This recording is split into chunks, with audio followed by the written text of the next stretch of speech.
Welcome back to our pithy listeners. Today's story is nuts. In fact, it's so crazy and so fascinating that I had to split it up into 2 episodes. So put on your life vests. This is going to be a sinking ship of a story. All at once, the men realize their fortunes have been forever changed. In the distance, they spot a small ship making its way toward them. Their long-awaited rescue has arrived. The 40 or so men stare at the vessel as it slowly edges over the horizon, and then it dawns on them all at once. The final battle has just begun. History will be written by the victors. Almost in unison, the men drop their weapons and run to their makeshift boats. Each side sends its strongest rowers, and the race begins. Already hours into a bloody battle, these desperate men clutch at their last depths of strength. Their arms grow sore, sweat stings their bloodshot eyes, saltwater spray clings to their ragged beards. Their hearts beat faster in their chests, their veins pumping with adrenaline. For one boat of men, the rescue ship means salvation.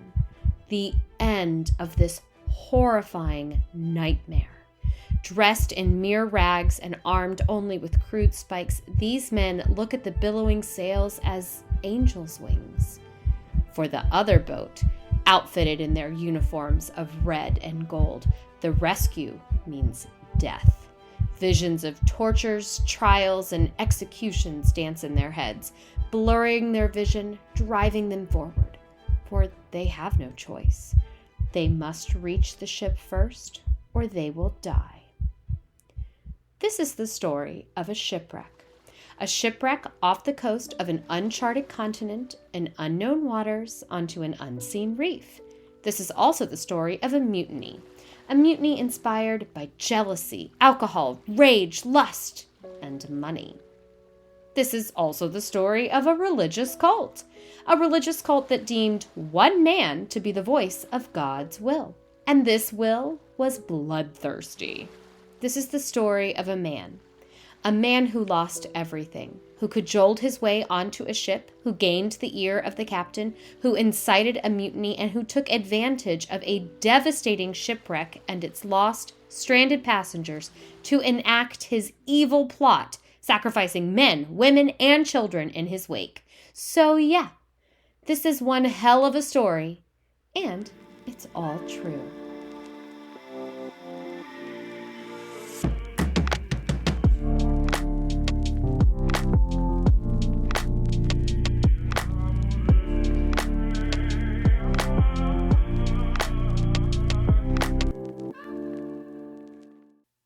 Let's set the scene. It is June 4th, 1629. The night is calm, like any other, and the East Indiaman ship, named Batavia, is on its 211th day at sea. It is a night like any other until, all at once, the massive ship strikes an unseen reef at full speed. The Batavia, brand new and filled with treasures bound for the Indies, is now finished. Her first voyage is also her last. Impaled on the half-hidden reef, her bow is completely crushed in the collision. Immediately, pandemonium sets in. Below deck, 270 people are thrown from their hammocks and sleeping mats. On deck, some men have already been lost, and others search the darkness for answers, but in vain. Batavia is drowning, and if her crew and passengers do not evacuate, they will too. Some leap into the sea attempting to swim, but they are almost instantly swallowed in the rolling seas. The strongest force their way onto the 2 small boats, hoping to locate land nearby. And that leaves the women, children, and older passengers left behind. So I guess chivalry is dead? Seemingly, yes.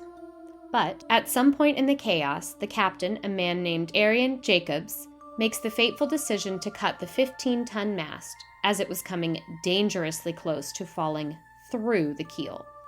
Knowing that this step sealed their fate and would greatly anger the United East India Company, the ship's owner, and the wealthiest, most powerful company on Earth at the time, The captain himself took the first swings of the axe. The crew worked tirelessly to rescue the passengers and valuables. Over 2 days, using the 2 small boats they had left, holding only 60 people between them, the skipper and his men managed to save as much and as many as they can. At the end of the 2 days, the survivors are split into 3 groups. 180 men, women, and children have been safely removed to an island they dub Batavia's Graveyard. Ugh. 70 men are left still stranded on the wreckage, which is continuing to break apart hour by hour. And in the 3rd group, there's the captain, the upper merchant named Francisco Pelsert, whom we will get to in just a moment, and about 50 sailors, including most senior officers, and they are isolated on a small islet. These lucky people are in control of both boats, all the charts and navigation instruments, and most of the food and water. Oh, that seems very lopsided. Can I request a ticket for the captain's boat, please? Yeah, I certainly would. The captain is noted as being very brave during these 2 tumultuous days. He made decisive decisions that saved many and personally took serious risks to rescue others. But he was a pragmatic man. After exploring the few small islands in the vicinity and finding no obvious fresh water, he concluded that for any of them to survive, he must go to Java, their intended destination, for help. He needed seasoned sailors if they were to even attempt a 2,000-mile journey across open ocean with very limited resources. Oh my gosh. In effect, Arian Jacobs decided who would be rescued and who would be marooned, left to fend for themselves.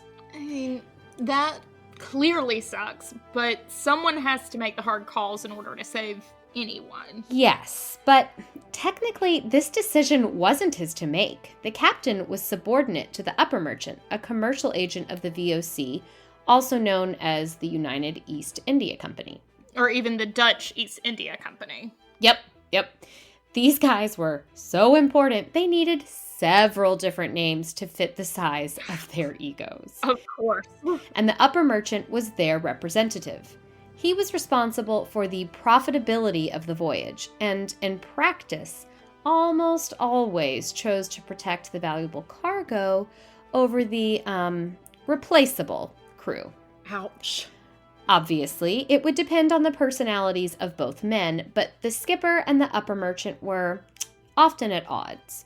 Most captains, hardened by many years at sea and accustomed to total control, struggled to be submissive to a man with no sailing experience. Shocking! And Batavia's leaders were no exception. The captain, Arian Jacobs, had served the VOC for 2 decades and voyaged to the east many times. Company records indicated he was an excessive drinker and a lecherous womanizer. Clearly these didn't hold him back as the VOC chose him to captain their brand new ship. Agreed. Also, what kind of company keeps that type of record? Yeah. The upper merchant was Francisco Pelsert. He came from a good family and was well educated, but when he was orphaned young, his fortunes changed. Pelsert proved himself from the bottom up. He gave his entire career to the company and was finally rewarded with a convoy of 6 East Indiamen, which is what the VOC called their ships. The 2 men had met before and did not get along. It's almost too ridiculous to relate, but it is important for the story, so here goes. At a gathering in the Indies, years before the Batavia set sail, a very drunk Jacobs, the skipper, insulted Pelsert, the upper merchant, in front of his fellow merchants. Someone, and I'm not pointing fingers because this is a podcast, but you can use your imagination, someone was upset and a bit of a tattletale, and Jacobs was formally rebuked by his superiors for his behavior. So now Jacobs hated Pelsert for embarrassing him, and Pelsert hated Jacobs for, well, exactly the same thing. What morons. Yep, morons. And all this hatred and embarrassment led to some awkward moments on the Batavia. While an enormous ship for its time, it was only 160 feet long. And for comparison, Today's cargo ships can be up to 1,200 feet long. Oh my God. The two men shared the same office, ate in the same wardroom, and even used the same head. One of only 4 toilets on the entire ship. No. So it's easy to see how that one initial grain of sand began to rub and grow into a pearl of hatred. Yeah, I'm sorry. I'm still on the 4 toilets here. Totally understandable. I get that. To be fair, the skipper's behavior, including but not limited to drunkenness, taking boats without permission for his own personal joyrides, and having a raucous affair with a maid on board, did not help matters. Joyrides? Like, hey, I'm just gonna borrow this dinghy and take my mistress for a quickie in the middle of the Atlantic Ocean. Yeah, pretty much. That's exactly what he did. Yeah. Wow. I mean, what a man. What a man. Obviously, Pelsert was required to admonish the captain multiple times, and this overt censure did not sit well with the proud man. He began to vent his anger and frustration to the under merchant, second under Pelsert's upper merchant. Upper, under, upper, under, upper, under. How many merchants were there? Yes, so many merchants, upper and under. Clearly, these people had no imagination. Under the upper merchant was the under merchant. His name was Geronimus Cornelis. Batavia's inaugural voyage was his first as well. Previously a respected apothecary with a good education and stable family life, Cornelis's life took a devastating turn. His wife gave birth to a baby boy, but the birth was extremely difficult, and while she did eventually recover, the family needed a wet nurse as his wife was in absolutely no shape to breastfeed.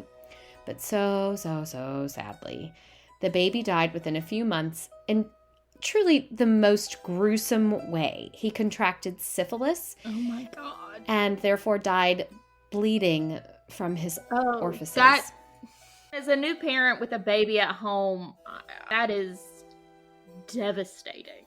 Same. Unbelievably tragic. I have trouble saying it. And obviously the parents were furious at the wet nurse. They accused her of sleeping around and giving their baby a horrific STD. And rightly, they sued her. But she turned the tables and sued them for defamation, claiming it was the wife who had syphilis, not her. I did not see that one coming. Yeah, it's tricksy, for sure. But if you were buying medicines from an apothecary, would you want to frequent a possibly syphilitic pharmacist, or would you just, maybe go somewhere else, just in case? Fair enough, especially in the days when diseases and medicines were such a mystery to the average person. I guess I'd likely go somewhere else. And thus, the poor man went bankrupt, which, fun fact, was then considered a mortal sin in the United Dutch Provinces. That's intense. Brought to his knees, he signed over all his goods, including his furniture, his bed sheets, his blankets, even his marriage bed, which somehow all the sources put a really big emphasis on. Like, oh no, not the bed! I don't get it, but in the end, there was nothing left. Wow, that went to hell in a handbasket real fast. He left his wife, his city, his profession, and fled to Amsterdam, looking to make his fortune elsewhere. And elsewhere is just where he found himself, employed by the VOC as under merchant destined for the Indies on the Batavia. And he just left. Oh, yes, he did. Let's not feel bad for this dude. Oh, I don't feel bad for him. Fair enough. Because first, he up and abandoned his wife, having just sold the poor bereaved woman's home and possessions. And second, he was not your average Dutch Calvinist. Though raised soberly in the Anabaptist faith, dressed in black from head to toe, he had veered greatly off course as an adult. While he was likely a psychopath in his own right, friends introduced him to a new and enticing religious belief. It would take many years for Geronimus Cornelis to fully express this belief system, but the crux of the matter was this, quote, "All I do, God gave the same into my heart." Basically, dude thought he lived in a state of grace, liberated from the restrictions of man because he was incapable of sin.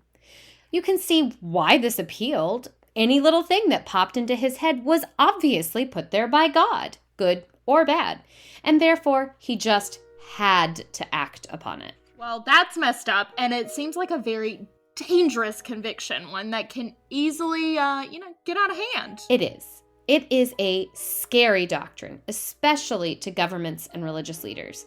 Today, this is a philosophy called antinomianism. It espouses that mortal law isn't binding on an individual who exists in a state of perfection. Well, I know some that applies Same. to. So, back to our narrative. Just a few months into Batavia's voyage to the Indies, Skipper Jacobs began to vent his frustrations to Geronimus Cornelis, former apothecary, secret heretic, and newly minted undermerchant. Cunning and morally exempt, Geronimus saw an opportunity and grabbed hold. By all accounts, he was a very charming man with a, quote, silver tongue.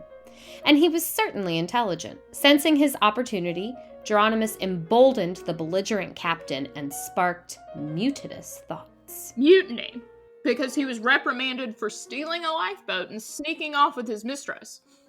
That seems pretty extreme. I don't disagree, but hundreds of days at sea can make you do really crazy things. Well, I mean, that and a psychotic religion. Fair play. So the two men hatched a plot in which violence featured heavily. Join or die was the basic plan, and as the journey eked on, they began to recruit men to their cause. And before we continue, I want to pause here briefly to discuss ship life, to explain why these men would want to join a mutiny. As Navy spouses, you and I have some knowledge of life aboard modern ships, but I'm guessing this is drastically different. Yeah, it's like night and day, actually. When I did the research for this, I was amazed and appalled, and actually really grossed out at times. And to be clear, life aboard modern ships isn't exactly a cakewalk. Erica, would you please read the following information about the ship itself? Sure. Batavia was made with a strong double hull consisting of 2 layers of 3-inch oak with tarred horsehair in between. Oh, that sounds gross. It was then reinforced with resin, sulfur, oil, and lime to prevent insect infestation, followed by many hundreds of cattle hides to protect the pine. Yeah, this is really cool. I'd never heard of this before, but they essentially put leather on the outside of the ship. I mean, it was obviously not great for the animals, but it was very creative and very effective. Rabbit hole. Please continue. Named for the Javan town Batavia, meant to be its first destination, the ship Batavia was one of the most expensive ever built, costing 100,000 guilders. As a way of comparison, at this time, 300 guilders would sustain an entire family for a year. Leaving Amsterdam, Batavia had far less cargo than one might expect, as there was little demand for European goods in the Indies. But she did carry lots of money. The people of the Indies wanted bullion, specifically silver coin, which was the currency of the East. So this expensive new ship was basically just a floating armored truck, making it a juicy target for a mutiny. ...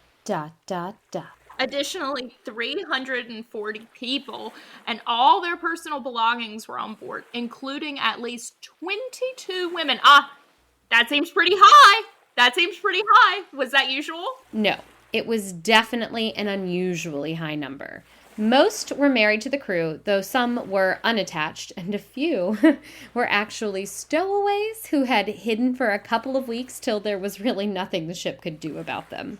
Wow, it honestly makes so much sense. So it's so dumb that it works. 2 of the passengers were considered high-ranking and enjoyed extra privileges, like better rations and invitations to dine with the officers. These included a Calvinist predicant or minister who was accompanied by his entire family, 7 kids, a wife, and a maid.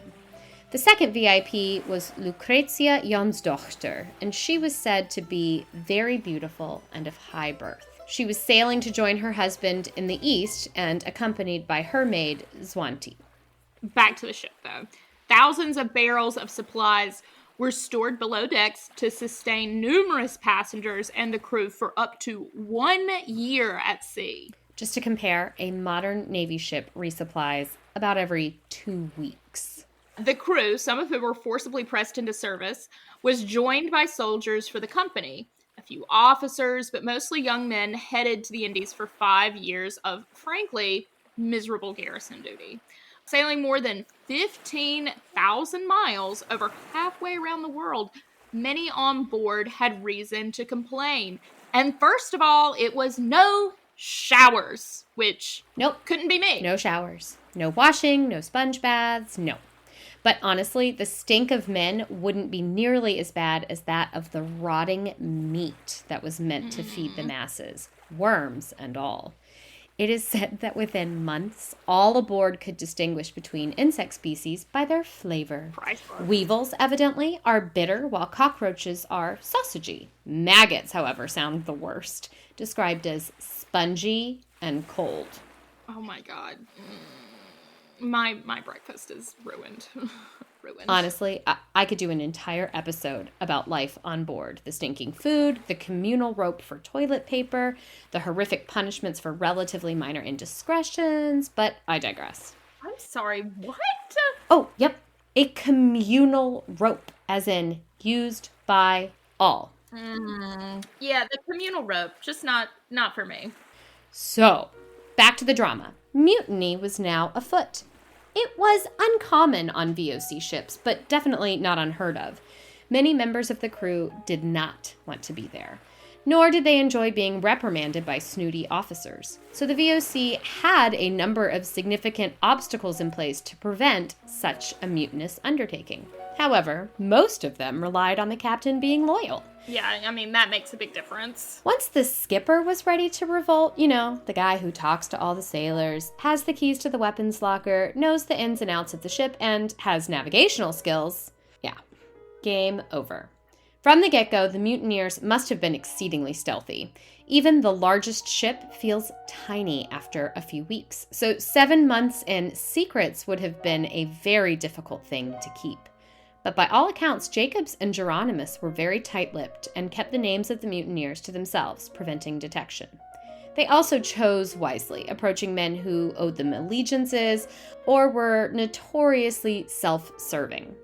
In the end, the exact number of mutineers is unknown, though we do know it was thorough, encompassing merchants, cadets, soldiers, sailors, and officers.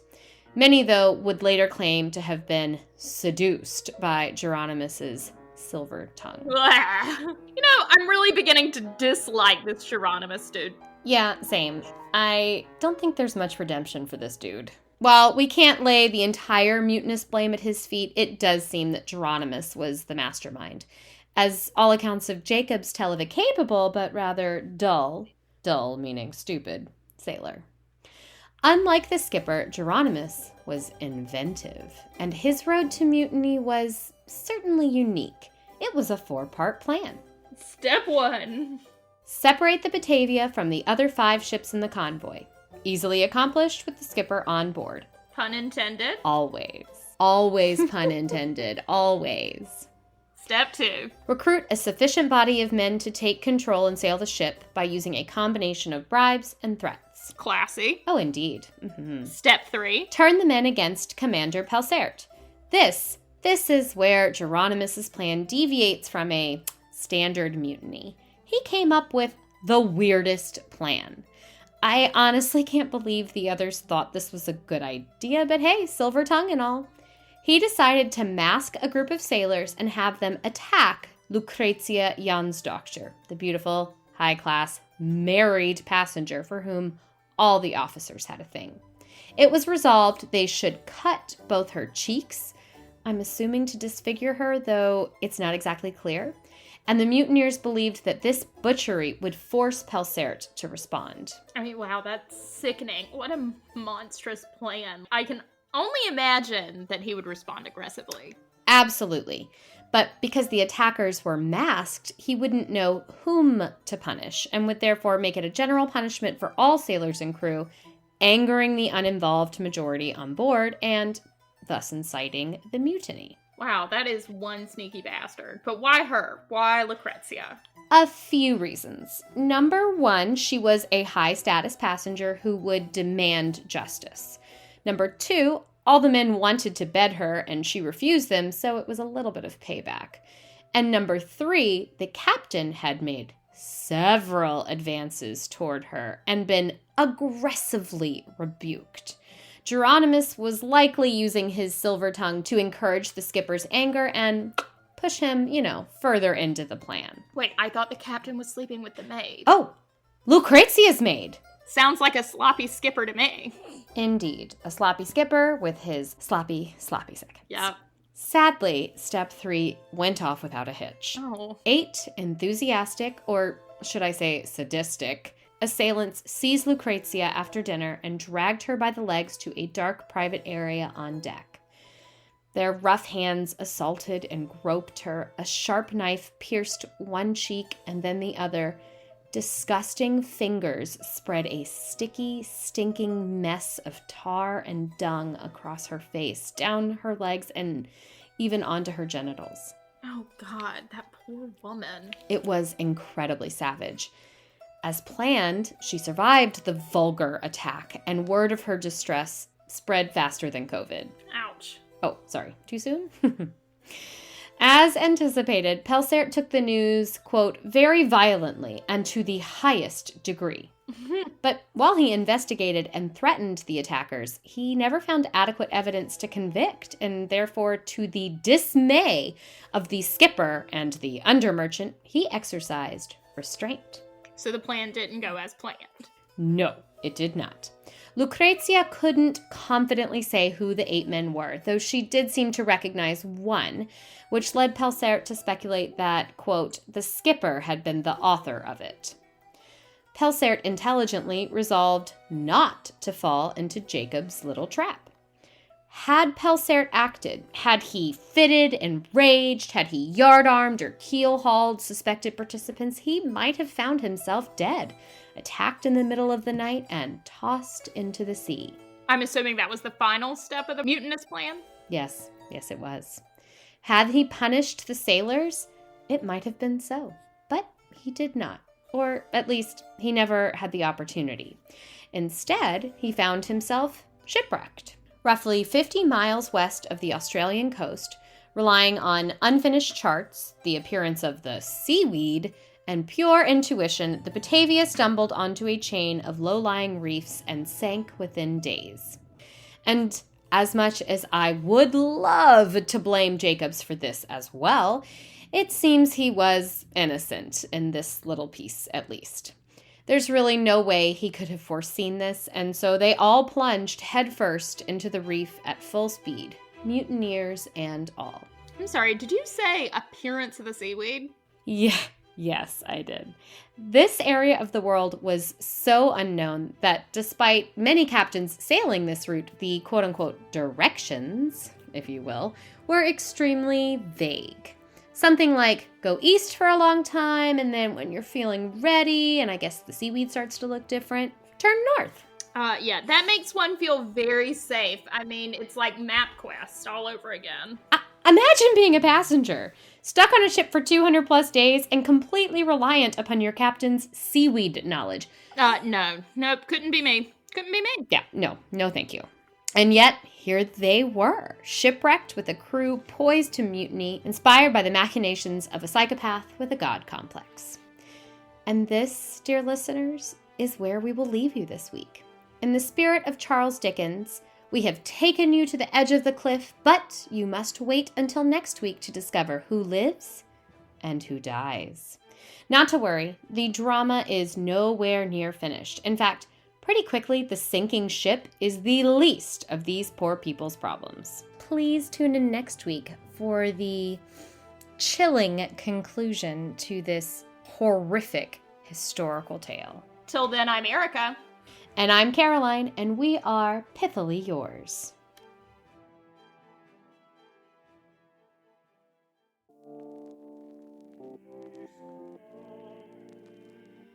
This episode is brought to you by the Pithy Chronicle, LLC. The Pithy Chronicle is intended for education, entertainment, and non-commercial purposes. Any views or opinions expressed in this podcast are personal and do not represent those of people, institutions, or organizations that the owner may or may not be associated with in a professional or personal capacity. While we offer lots of sarcasm, this podcast does not offer any advice or services. Listening to this podcast may induce fits of laughter, unexpected distraction, or uncontrollable rage at the subjects, hopefully not at us. We hope you learned something today. If not, so sorry. Please be advised we are not experts in the following fields: medical, legal, financial, technological, thermonuclear engineering, submarine warfare, neuroscience, or cat husbandry. Thanks for listening to our little disclaimer. Just covering our history-loving asses. Bye!